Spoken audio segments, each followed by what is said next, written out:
प्रणाम मित्रों। जय श्री राम।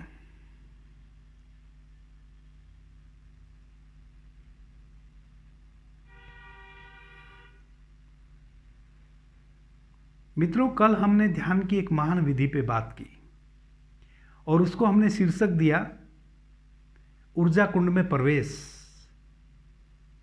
मिल गई चाबी उस परम धन की। परम धन ही है मित्रों। जब आप इसके तीनों खंडों को, इस विधि के अभ्यास करते हुए, तीनों खंडों का अभ्यास करते हुए आगे बढ़ोगे तो आप भी कहेंगे कि परम धन मिल गया। मीरा ने भी कहा था, पायो जी मैंने राम रतन धन पायो। वह राम रतन धन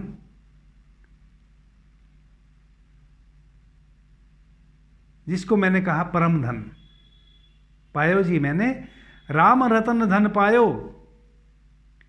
वस्तु अमोलक दई मेरे सतगुरु, दिन दिन बढ़त सवायो। मेरे सतगुरु ने ऐसा राम रतन मुझे बताया जिसका कोई मोल नहीं, वस्तु अमोलक दी मैं सतगुरु, दिन दिन बढ़त सवायो। और जैसे जैसे मैं उसमें डूब रही हूं तैसे तैसे वो बढ़ रही है। पायो जी मैंने राम रतन धन पायो।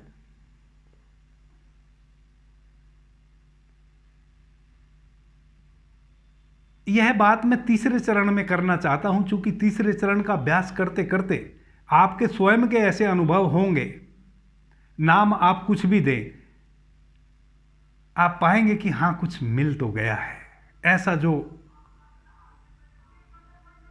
जिसका स्वाद असीम है, जिसको किसी कीमत से खरीदा नहीं जा सकता, जिसकी तुलना किसी दूसरी चीज से की नहीं जा सकती। उसी को तो हम अनमोल कहते हैं, उसी को तो हम परम कहते हैं, उसी को तो हम राम कहते हैं, जिसका कोई मोल नहीं लगाया जा सकता।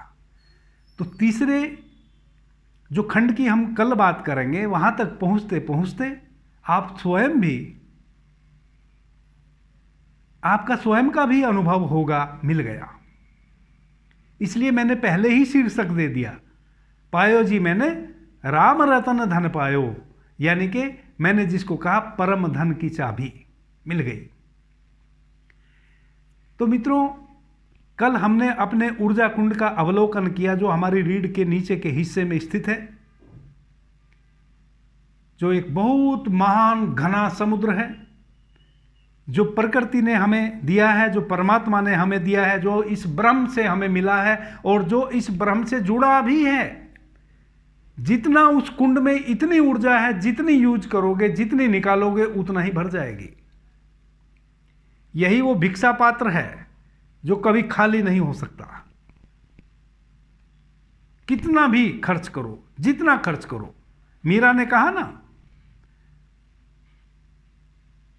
वस्तु अमोलक दी मैं सतगुरु, दिन दिन बढ़त सवायो।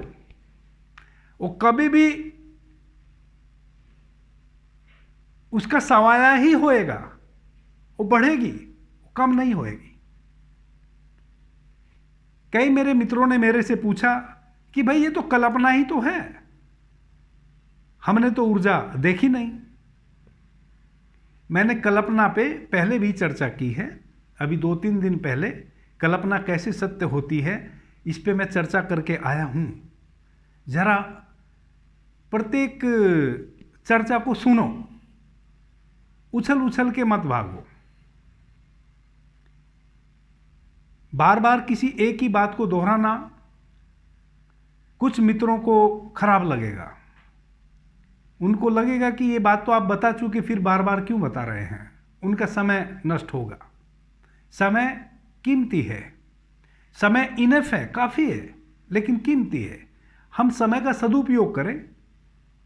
समय बहुत है हमारे पास, कमी समय की बिल्कुल नहीं है प्रत्येक व्यक्ति के पास, वह मैं बार बार कहता हूं। लेकिन समय बहुत अधिक है, इसका मतलब यह नहीं है कि हम समय को गंवाएं। हम समय का सदुपयोग करें, एक एक पल का।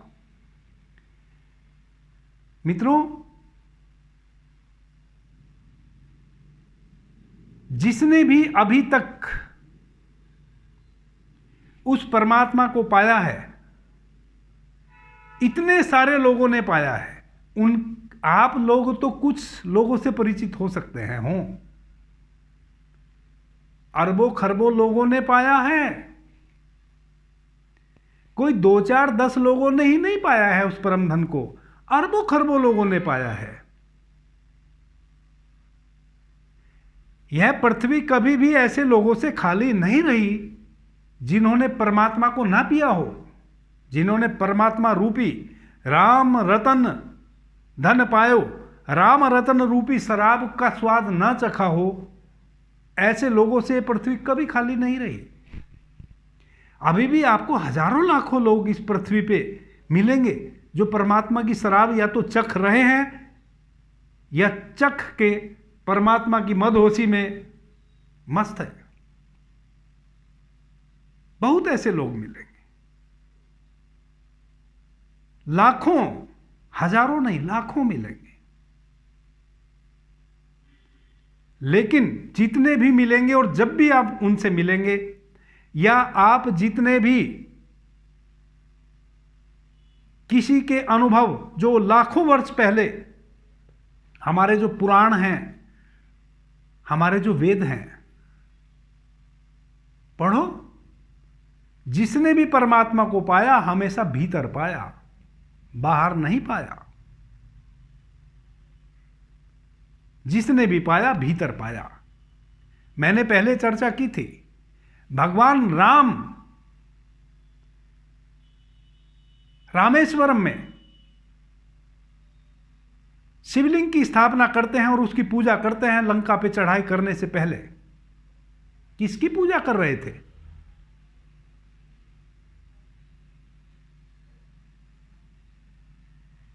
और भगवान शिव राम की पूजा करते हैं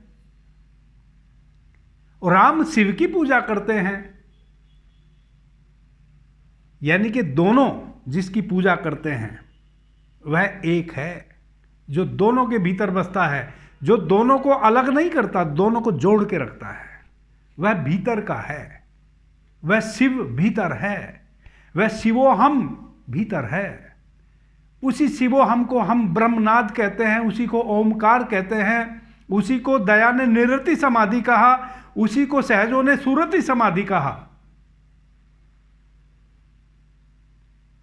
निरत सुरत का दिया राजोया, दया और सहजो कहती है ना, निरति का और सुरति का।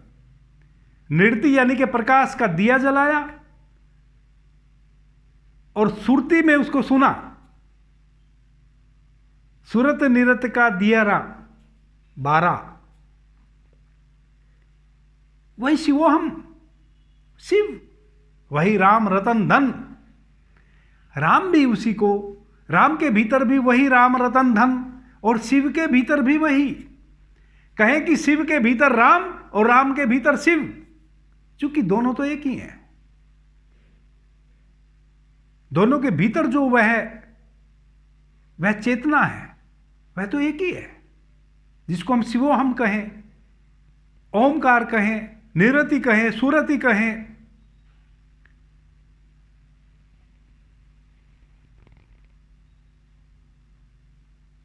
तो सारे अनुभव सभी ऋषियों के यह हैं, जो पृथ्वी पे अभी मौजूद हैं उनके भी, जो बीत गए उनके भी, जो सशरीर बीत गए, शरीर से बीत गए, चेतना से तो कभी नहीं बीत सकते।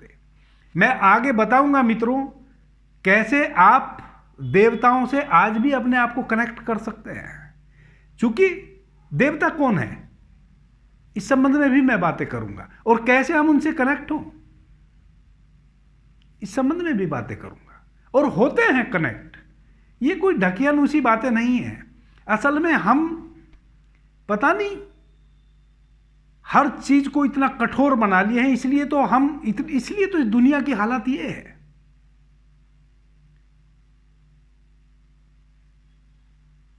धर्म क्यों जरूरी है? धर्म इसलिए जरूरी है, धर्म होगा तो पाप का नाश होगा। प्रत्येक व्यक्ति अगर सद्भाव से जिएगा, सद्भाव कब आएगा? जब हम सद विचारों से भरे होंगे, सद ऊर्जा से भरे होंगे, सद चेतना से भरे होंगे, तभी तो सद्भावना आएगी। और सद्भावना हमें किन के बीच में लानी है?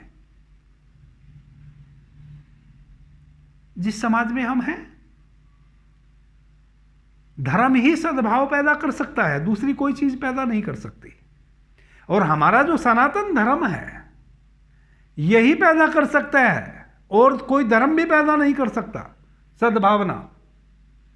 क्योंकि सनातन में ही वह गरिमा है जो पहाड़ को, पत्थर को, नदी को, तालाब को, सबकी पूजा करता है, जो सब में परमात्मा को देख लेता है। और जो सब में कण कण में जो परमात्मा को देख ले वही तो सद्भाव ला सकता है।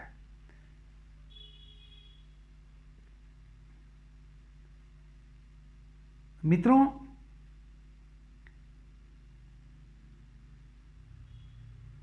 वह कल्पना जो आपकी है वह सच है। क्योंकि जितने भी लोगों का अनुभव है वो भीतर परमात्मा को पाया। हमने नदी में परमात्मा को पाया, हमने पशुओं में परमात्मा को देखा। यानी कि नदी का जो वह बहाव है, वह जो कल कल करती हुई नदी से जो ध्वनि उठ रही है, वह ध्वनि परमात्मा है, वह ऊर्जा है। और ऊर्जा जहां भी है वह हमें परमात्मा के दर्शन कराती है।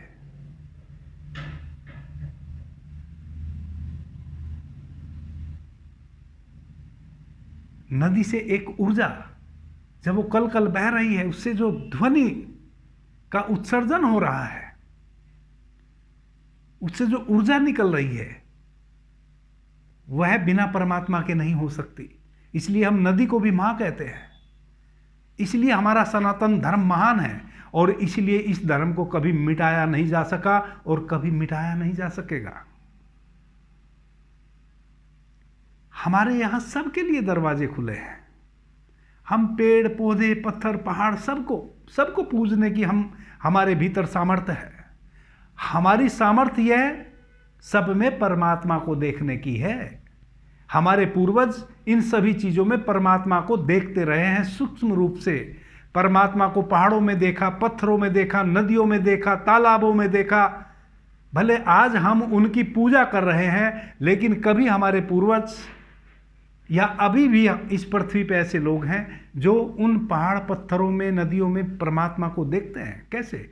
मैंने बताया, जब नदी बहती है उससे जो कल कल नाद हो रहा है, वह ऊर्जा जो बह रही है उससे जो ऊर्जा का उत्सर्जन हो रहा है, बिना परमात्मा की ऊर्जा का उत्सर्जन कैसे हो सकता है?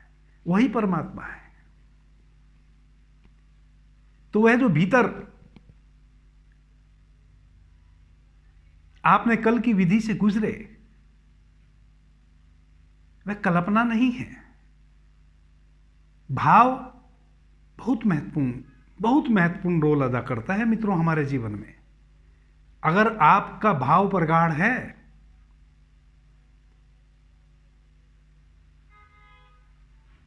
तो आप एक सूखे कंकड़ को भी अपने हाथ पे रखेंगे और भाव करेंगे कि अग्नि का गोला रखा है, जलता हुआ अंगारा रखा है। अगर आपका भाव प्रगाढ़ है, करके देखो, अपने भाव को इतना मजबूत करो कि अपनी हथेली पे एक सूखा कंकड़ रख लो और भाव करो। 10 दिन अभ्यास करो, आधा घंटा,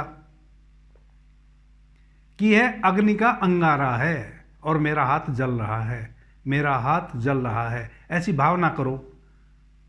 10 से 15 दिन में अगर 100 मित्र इस अभ्यास को करेंगे तो 2-4 मित्रों के हाथ में जरूर फपोला पड़ जाएगा। 2-4 मित्रों के इसलिए क्योंकि 10 दिन बहुत कम है भाव को स्ट्रोंग करने के लिए। कुछ मित्रों का 10 दिन में भाव इतना स्ट्रोंग हो जाएगा कि आपके हाथ में उस सूखे कंकड़ से ही छाला पड़ जाएगा। क्योंकि आपने अपनी भावना से सूखे कंकड़ को अग्नि का अंगारा मान लिया था, और वह कंकड़ तो कंकड़ ही रहेगा, वह कोई अग्नि का अंगारा नहीं हो जाएगा। लेकिन भाव, इस ब्रह्मांड में आपके उस भाव को मूल्य दिया गया, इस ब्रह्मांड ने मूल्य दिया आपके उस भाव को, और आपके हाथ में फफोला पड़ गया। इसके विपरीत भी आप अभ्यास कर सकते हैं। बर्फ का गोला रख लीजिए, आग का गोला रख लीजिए और महसूस कीजिए कि बर्फ रखा है। लेकिन यह एकदम से मत कर लेना, पहले सूखे कंकड़ से प्रयोग करना, जब इसमें सफल हो जाओ तो फिर उल्टा करना, वरना तो हाथ जल जाएगा अगर पहले ही अंगारे से ही शुरू करोगे। तो भाव की बड़ी शक्ति है मित्रों।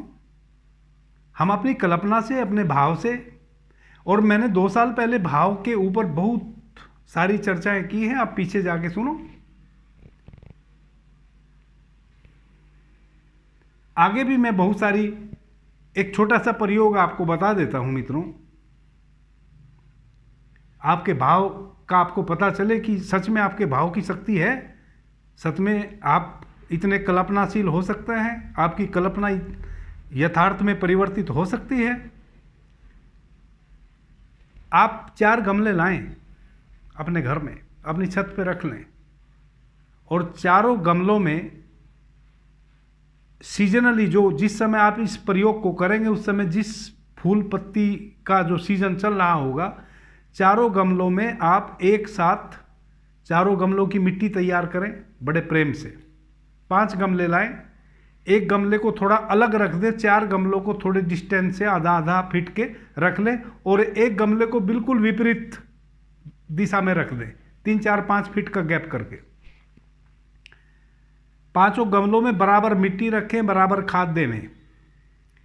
लेकिन 4 गमलों में मिट्टी खाद तो देवें, लेकिन 5वें गमले के साथ एक काम और करें। आप उस गमले के पास पालथी मार के बैठ जाएं, आंख बंद कर लें, और उस गमले को भीतर से प्रार्थना करें, भाव करें कि मैं आप में कल बीज रोपने जा रहा हूं। मेरी आपसे प्रार्थना है कि जो बीज मैं आप में रोपूंगा वह बहुत जल्दी और स्वस्थ रूप में प्रकट हो, पौधा बन के। इस तरह आप 2 दिन अभ्यास करें। तीसरे दिन बीज रोपें, 5 गमलों में एक साथ बीज रोपें, एक ही बीज रोपें। पहले गमले में जो बीज रोपा है 5वें गमले में भी वही बीज रोपें, और निरंतर उचित परिमाण में पानी दें, सभी को बराबर पानी दें, बराबर खाद दें। बस एक काम करें, जब तक वह बीज 5वें गमले का उपज ना जाए और बड़ा पौधा ना बन जाए, तब तक रोज 10 मिनट उसके पास बैठे, भाव करें कि इस बीज से पौधा अंकुरित होकर आ रहा है। मित्रों, अगर 1 सप्ताह में उन 4 गमलों में अंकुरित होके पौधा बाहर आएगा तो इसमें 2 दिन पहले आ जाएगा। ये आपकी भाव की शक्ति है। और निरंतर अगर आपने इस अभ्यास को करा तो एक और मजेदार बात होगी, अगर आपने फूलों के पेड़ लगाए हैं या कैसा भी आपने बीज बोया है किसी भी वनस्पति का, अगर आपके पास समय है, आप निरंतर कई महीनों तक उस गमले के पास बैठते रहे, पानी, खाद इत्यादि, धूप वगैरह सब कुछ बराबर सब पे पड़े, बस उस 5वें गमले के पास एक ही स्थान पे एक ही दिशा में निरंतर बैठते रहें। अगर वह फूल का पौधा है तो उस पे फूल सबसे पहले आएंगे, उन 4 गमलों से पहले उस पे फूल आएंगे।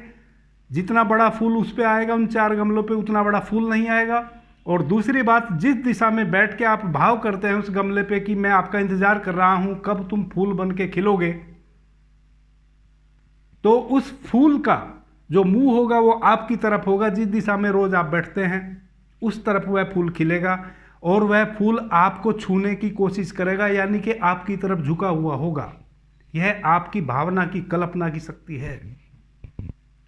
इसलिए इस भ्रम में मित्रों ना पड़ें, अभ्यास करें कि जो पहला चक्र है उसमें हम कल्पना से अपने रीढ़ के निचले हिस्से में प्रवेश किए हैं। यह यथार्थ नहीं है, सच नहीं है।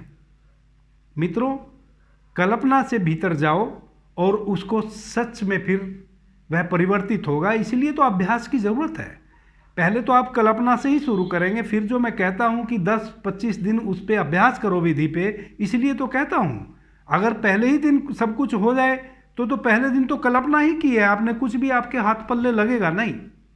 क्योंकि आपकी भावना भी इतनी प्रगाढ़ कहाँ है कि एक ही घंटे में या एक ही दिन में कोई सुन लेगा। आपकी पुकार पहुंची ही नहीं अभी वहां तक। पुकार सुनी जाती है लेकिन पुकार पहुंचे भी तो आपकी कल्पना प्रगाढ़ हो, आपकी धारणा प्रगाढ़ होवे, इसी के लिए तो 10-25 दिन किसी भी विधि से आपको गुजरना पड़ता है।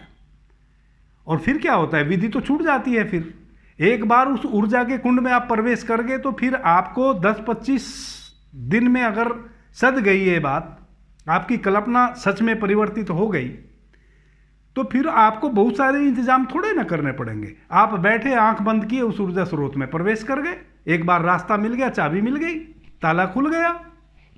अब जब भीतर उतरो, ताला खोलो, ऊर्जा के कुंड में प्रवेश कर गए। आज मित्रों हम इस विधि को 3 खंडों में पूरा करेंगे। कल हमने एक खंड पे बात की कैसे हम उस ऊर्जा कुंड में प्रवेश करें। आज हम दूसरे खंड पे बात करेंगे कैसे उस ऊर्जा कुंड से कुछ ऊर्जा को चुराएं और अपनी नाभि में प्रवेश कराएं। कैसे उस ब्रह्म कुंड से, उस ऊर्जा कुंड से, उस ऊर्जा के समुद्र से, जैसे एक नहर नदी से, बड़ी नदी से एक नहर निकलती है और उससे पानी का स्रोता बहता है, वैसे अब चूंकि ऊर्जा प्रकाश रूप में है, तो जैसे हमारे घर में पहले रोशनदान होते थे, छोटा आला होता था, बाहर से सूर्य की रोशनी भीतर आती थी और एक रजत रज्जु सा बन जाता था, वैसे रजत रज्जु की भांति ऊर्जा उस ब्रह्म कुंड से ऊपर की ओर उठे।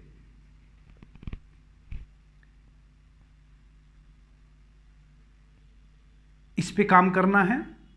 कल फिर हम तीसरे खंड पे बात करेंगे।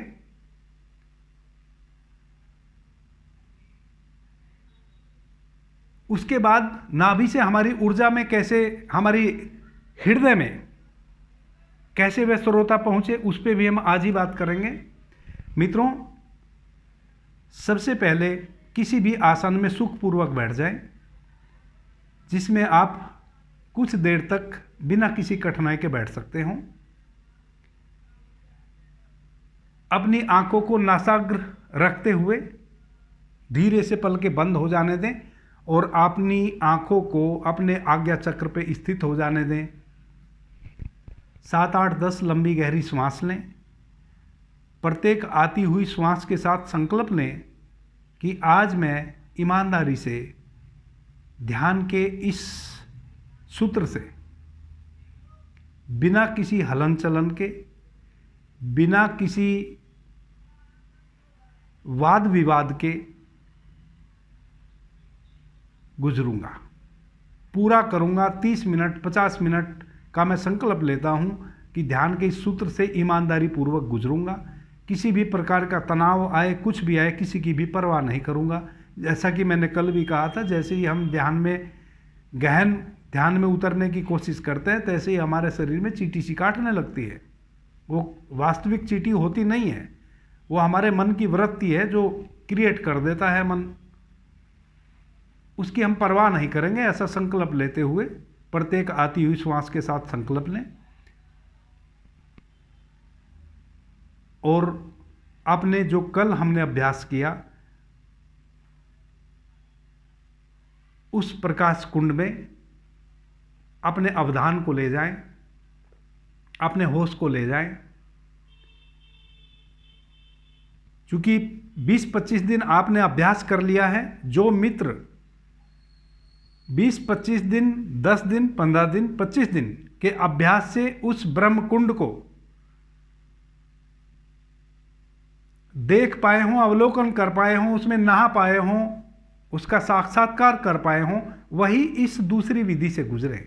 जब तक आप उस महासमुद्र में प्रवेश ना कर गए हों, तब तक दूसरी विधि से ना गुजरे, तब तक पहली विधि पे ही अभ्यास करें। क्योंकि हमें पहले समझ भी तो आना चाहिए, जिस चीज के साथ हम खेल रहे हैं, जिसका हम उपयोग कर रहे हैं, उसके विषय में हमारी जानकारी भी तो होनी चाहिए, नहीं तो अभी कल्पना में ही रह जाओगे। सबसे पहले अपने उस ब्रह्म कुंड में प्रवेश करें, अपनी उस ऊर्जा के स्रोत को चारों ओर से निहारें, देखें और भाव करें कि वहां से एक रजत रज्जु की तरह, जैसे वो हमारी दीवार से जो आले से रोशनी भीतर आती है बाहर से, उस ऊर्जा कुंड से एक रजत रज्जु उठते हुए हमारी नाभि में प्रवेश कर गया है, हमारी नाभि में प्रवेश कर रहा है और हमारी नाभि उस प्रकाश पुंज से प्रकाशित हो रही है, परिपूरित हो रही है, भर रही है।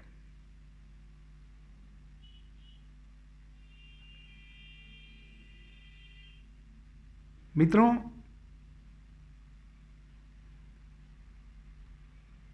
सबसे पहले उस अपने ब्रह्म कुंड में प्रवेश करें, उस ऊर्जा से जुड़ें, उसके बाद भाव करें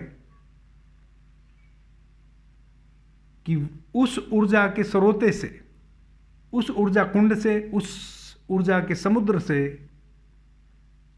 एक रजत रज्जु की तरह एक प्रकाश पुंज ऊपर की ओर जैसे नदी बहती है वैसे बहते हुए हमारी नाभि में प्रवेश कर गया है और हमारी नाभि परम प्रकाशित हो रही है, प्रकाश को एब्जर्व कर रही है, शोषित कर रही है, स्वयं में भर रही है, प्रकाश से भरती जा रही है, भरती जा रही है, भरती जा रही है।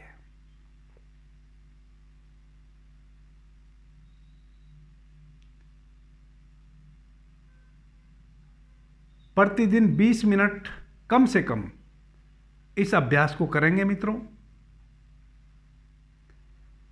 जब आपको लगने लगे कि मेरी नाभि प्रकाश से भर गई है, पक्का हो जाए, तब आप देखेंगे कि आपकी नाभि गर्म होने लगी है। किसी दूसरे व्यक्ति से भी अपनी नाभि को छुआओगे तो उसका भी हाथ को वहां नाभि में, बाकी शरीर पे नॉर्मल टेम्परेचर होगा, लेकिन जो आपकी नाभि है वह गर्म हो जाएगी। जब नाभि गर्म हो जाए तो समझो कि आपने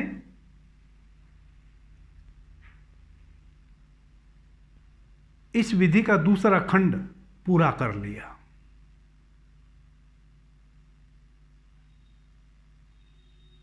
और जैसे ही मित्रों यह नाभि में प्रवेश करेगी ऊर्जा,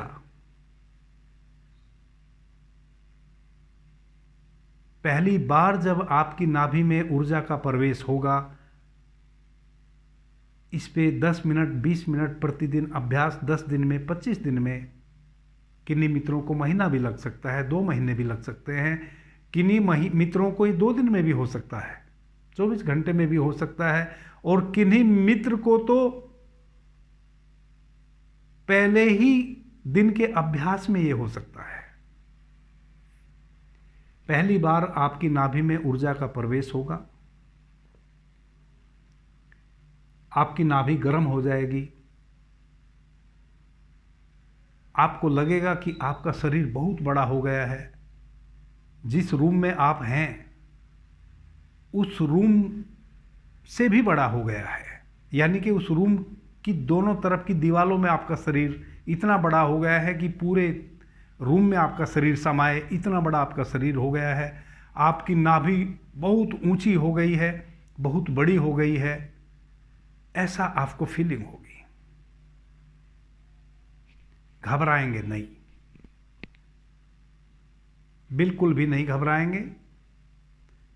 ऐसा नहीं है कि आपका शरीर सच में इतना बड़ा हो जाएगा, आपको फील वैसा होगा कि शरीर बड़ा हो गया है, शरीर फैल गया है और नाभि बहुत बड़ी हो गई है। विभिन्न विभिन्न प्रकार के दृश्य, प्रकाश पुंज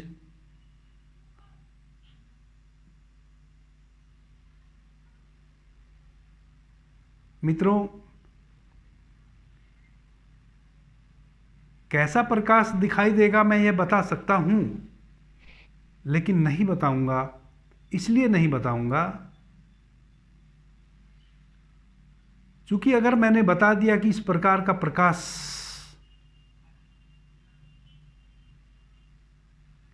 तो आप उसकी भी कल्पना कर लेंगे। कल्पना से उस ब्रह्म कुंड में प्रवेश करें, कल्पना से उस प्रकाश को उठते हुए देखें, वहां तक तो ठीक है।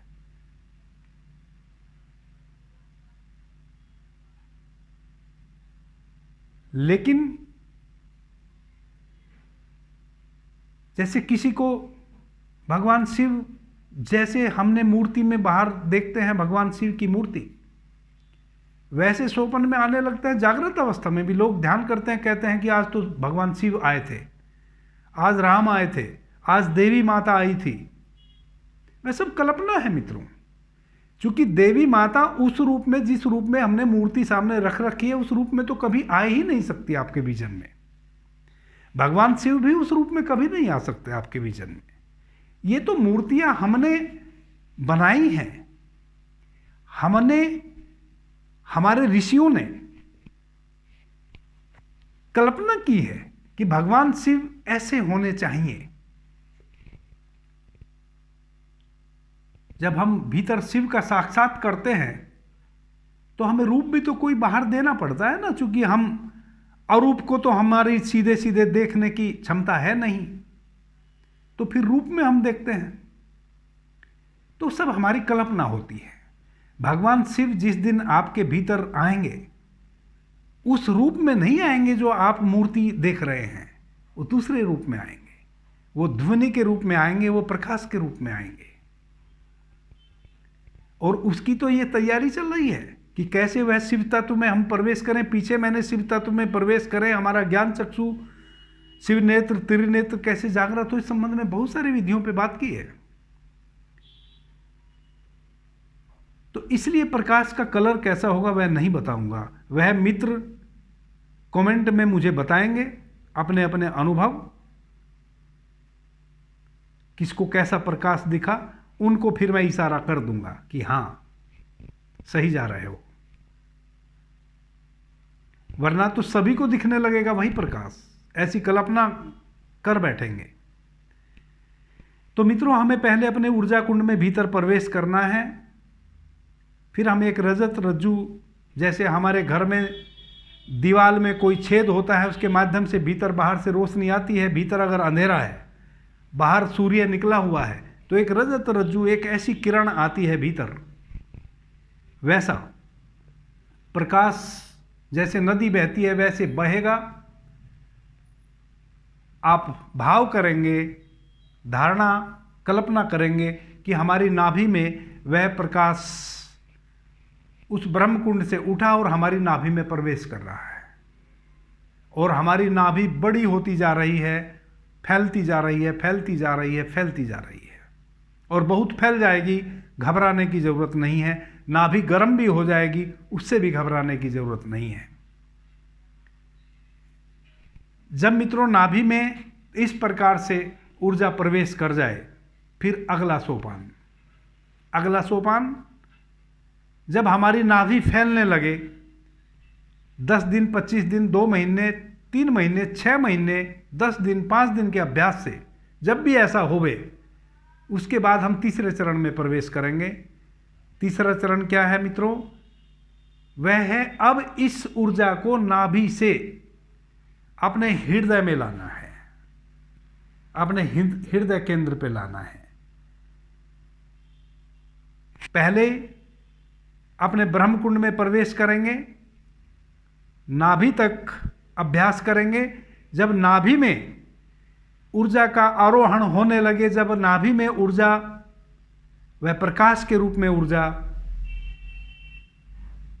एक रजत रज्जु की तरह ऊपर उठने लगे और आपकी नाभि में प्रवेश कर जाए, आपको प्रतीत होने लगे नाभि बड़ी हो रही है, फैल रही है, और नाभि गर्म भी हो रही है, और दूसरा आदमी छुए तो उसको भी लगे हाँ गर्म हो गई है। जब यह प्रक्रिया पूरी हो जाए, तब आप दूसरी प्रक्रिया से गुजरेंगे। अब नाभि से होते हुए वह रजत रज्जु, वह ऊर्जा, वह प्रकाश पुंज, जैसे दीपक जलता है उसके ऊपर जो लो थिरकती है, वैसे लहरते हुए थिरकते हुए हमारे हृदय केंद्र में प्रवेश कर गई है और हमारा हृदय फैल रहा है, फैल रहा है, फैल रहा है। मित्रों, जब हमारी नाभि में ऊर्जा प्रवेश करेगी तो हमें नाभि फैलती हुई महसूस होगी, हमें लगेगा कि बहुत फैल गई है हमारी नाभि। और जब आपके हृदय केंद्र में ऊर्जा का प्रगटीकरण होगा, जब ऊर्जा आपके हृदय केंद्र में प्रवेश करेगी, आपके जीवन में आनंदाती रेख के झरने बहेंगे। आप इतने आनंदित रहने लगेंगे, इतने आनंदित हो जाएंगे, जैसे एक फूल, जैसे एक ताजा फूल खिलता है, कितना सौंदर्य होता है फूल का, वैसे आपका चेहरा खिल जाएगा, आपका हृदय कमल दल खिल जाएगा, आपके चेहरे का तेज बदल जाएगा, आपके आंखों की जो चमक है वो बढ़ जाएगी और दूसरे भी फील करेंगे कि अरे तुम्हें क्या हो गया, तुम तो वह व्यक्ति अब नहीं हो।